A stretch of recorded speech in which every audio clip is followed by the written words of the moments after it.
แมนสิ่งที่หลานมันได้มาอยู่บ้านเด็กสิ่งที่แมนอนาคตทางหน้าแล้วก็ได้มาเรียนพร้อมกันไปดิ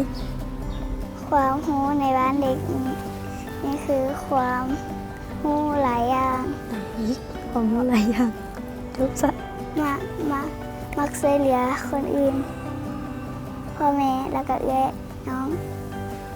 สิ่งที่มากที่สุดอยู่ในหมู่บ้านแม่หลานได้กินอุ่นนุ่มดีแล้วหลานก็ได้เครื่องน้ำไปตี แต่แม่ได้กินอยู่นำก็อยู่นำแม่นำเอื้อยนำน้องหลายคนแต่ละแม่เป็น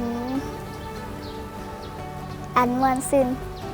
น้องมาก่อให้งานในหมู่บ้านนี้เจ้าดิดูว่าเลยเจ้า น้องก็ว่าออกให้งานช่วยเหลือหมู่เพื่อน สิ่งที่มากที่สุดอยู่ในหมู่บ้านนี้แมนอ้ายเอื้อยน้องปันแม่แล้ว